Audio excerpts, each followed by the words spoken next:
आज हम स्टार्ट करेंगे मेथड स्टडी। तो मेथड स्टडी को मैं आपको बेसिकली पॉइंट वाइज पॉइंट समझाता जाऊंगा कि मेथड स्टडी क्या होता है। सो starting from the point number 1, method study is the systematic recording and critical examination of existing and proposed way of doing work.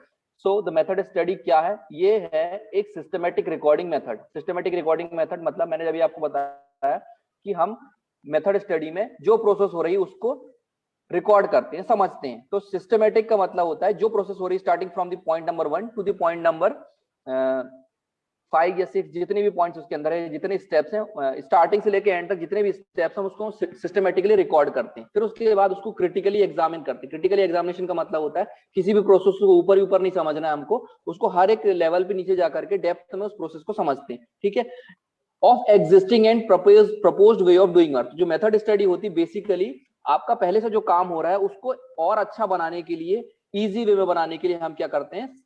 तो यहाँ पे यही कह रहा है, एग्जिस्टिंग का मतलब होता है जो काम पहले से चल रहा है। ठीक है, फॉर, इसका जो पर्पस बेसिकली क्या है, for developing and applying easier and more effective way of reducing the cost. मतलब हम जब इस प्रोसेस को अप्लाई करेंगे तो क्या होगा, ये इफेक्टिव मेथड को प्रोड्यूस करेगा या जनरेट करेगा, जिससे हमारे क्या होगा, कॉस्ट में रिडक्शन आएगा या प्रॉफिट जनरेट होगा। आप कॉस्ट रिडक्शन बोलो या आप प्रॉफिट जनरेशन बोलो, दोनों एक ही चीज है।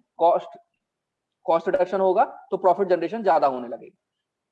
ठीक है, तो ये बेसिक फर्स्ट पॉइंट है। Point number 2, from the above definition it is clear that the method study is concerned with the development of efficient and economical work method. तो यहाँ पे हम क्या करते हैं, एफिशिएंट मेथड को जनरेट करते हैं या बनाते हैं, और इकोनॉमिकल वर्क मेथड को फाइंड आउट करते हैं। इकोनॉमिकल मतलब जिससे हमारा कॉस्ट, प्रोडक्ट का यूनिट कॉस्ट कम हो जाए। फॉर एग्जाम्पल किसी प्रोडक्ट का कॉस्ट 10 रुपीज है, 20 रुपीज, 30 रुपीज है, तो हम उसको मेथड स्टडी करके कितने तरह से रिड्यूस कर सकते हैं, या उस काम जो काम हो रहा है या प्रोसेस हो रही है उसमें हम कैसे कॉस्ट जो इन्वॉल्व हो रही है उसको कैसे इकोनॉमिकल बना सकें।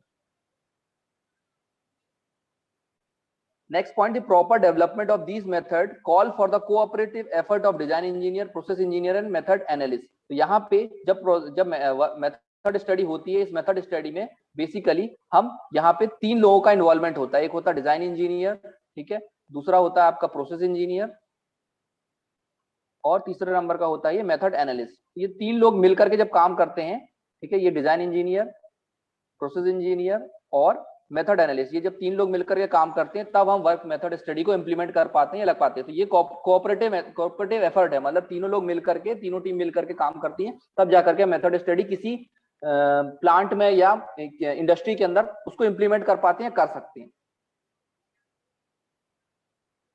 Next point, there is a continuous need of analyzing an existing method even in the case in which special efforts are made to develop efficient original work method। अब हम ये यहाँ पे लिखा हुआ है कि there is a need of continuous analyzing।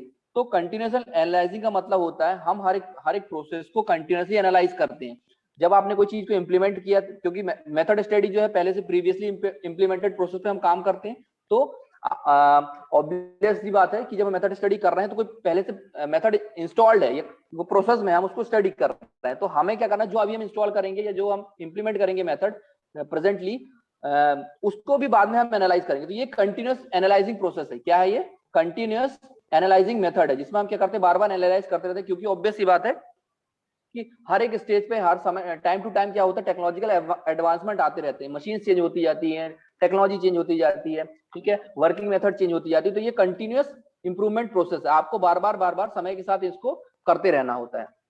ये क्यों करते हैं ये क्यों किया जाता है, ठीक है। The reason for that is that the best method today may not be necessary remain the best methods for after some period. इसका मतलब ये है कि आज हम जिस प्रोसेस को इंप्लीमेंट कर रहे हैं, आज हम जिस प्रोसेस से मैन्युफैक्चरिंग कर रहे हैं, जरूरी नहीं है कि वो प्रोसेस आगे चलकर आने वाले समय में वो प्रोसेस सेम रहे या मतलब उतनी इफेक्टिव हो। क्योंकि आप जैसे पहले होता था कि हम मशीन्स में 2 मशीन रखी है, उन 2 मशीन्स के बीच में जो भी जॉब्स होते थे उनको मैनुअली उठा करके एक जगह से दूसरी जगह रखते थे। उसके बाद क्या हुआ, धीरे धीरे करके वो सेमी ऑटोमेटिक मशीन्स आ गई, उन्होंने मटेरियल हैंडलिंग चालू कर दिया। आजकल क्या हो गया, फुल्ली ऑटोमेटिक मशीन्स आ गई हैं, बेल्ट्स लगे होते हैं, रोप्स लगे होते हैं, है ना, रोबोट्स लगे होते हैं, तो फुल्ली ऑटोमेटिक होता जा रहा है चीजें। तो अगर कोई चीज फुल्ली ऑटोमेटिक हो जाएगी तो ऑब्वियस सी बात है आपको उस प्रोसेस को, मेथड को चेंज करते जाना पड़ेगा। क्यों? क्योंकि टेक्नोलॉजिकल एडवांसमेंट आ गया। आजकल जहाँ पे मैन्युफैक्चरिंग होती है वहां पे कैमरे लगे होते हैं, सेंसर्स लगे होते हैं, बहुत सारी एडवांस टेक्नोलॉजीज आ गई, तो जिसकी वजह से क्या होता है, हमें इस मेथड स्टडी को बार बार करना पड़ता है ताकि हम जो एडवांस टेक्नोलॉजी आ गई है उसके हिसाब से हमारी मैन्युफैक्चरिंग प्रोसेस को कंपाइल कर सके, एक साथ पैरेलल लाइन पे ला सके। ठीक है, तो ये बेसिक पर्पस होता है मेथड स्टडी करने का।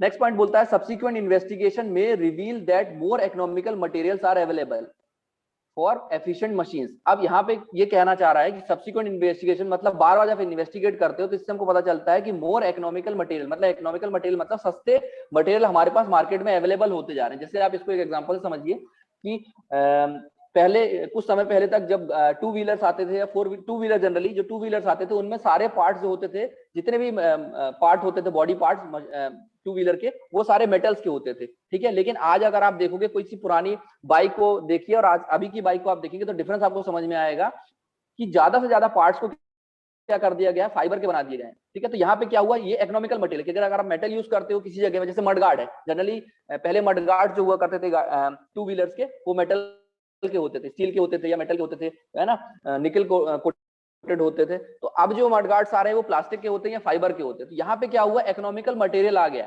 ठीक है, इकोनॉमिकल मटेरियल अवेलेबल होता जा रहा है, जिसकी वजह से टूल्स, जिक्सचर्स एंड फिक्सचर्स ये सारे सब चेंज होते जा रहे हैं। ठीक है, फिर उसके बाद बेटर इंस्पेक्शन मेथड्स अवेलेबल है, नई इंस्पेक्शन मेथड्स अवेलेबल हो गए। जैसे मैंने आपको बताया कि पहले क्या होता था कि हम जब इंस्पेक्शन होता था किसी मशीन, किसी प्रोसेस में, जब कुछ मैन्युफैक्चरिंग में कुछ बन रही है प्लांट में, तो वहां पे ह्यूमन बीइंग लगे होते थे। वो क्या करते थे, धीरे धीरे करके एक एक स्टेप पे चीजों को इंस्पेक्ट करते थे, उठा करके देखते थे मैनुअली की चीज सही बन रही है नहीं बन रही है ना, 10 में से 2 चीजों को उठा करके देखा कि हाँ सही बन रही है, फिर उसको पास आउट कर दिया। तो इस तरह से मैनुअल इंस्पेक्शन होता था। अब क्या हो गया है, कैमरे लगे होते हैं, सेंसर्स लगे होते हैं, ऑटोमेटिकली जो चीज खराब है या डैमेज है उसको वो इंस्पेक्शन मेथड जो है रिजेक्ट कर देती है, वो रिजेक्शन बॉक्स में उसको डाल देती है। तो ये सारी चीजें जो है सब्सिक्वेंट इन्वेस्टिगेशन की वजह से सामने आ रही है। ठीक है, फिर उसके बाद मोर सेटिस्फैक्टरी मटेरियल हैंडलिंग इक्विपमेंट्स, मतलब ये है कि पहले मैनुअली हम सामान को एक जगह से दूसरी जगह ट्रांसमिट करते थे, उसके बाद बेल्ट्स का यूज करने लगे। अब क्या रोबोट्स आ गए, तो रोबोट्स क्या करते हैं, सीधा उठा करके एक जगह से एक मशीन से दूसरी मशीन में डायरेक्टली रख देते हैं। तो ये मटेरियल हैंडलिंग इक्विपमेंट्स हैं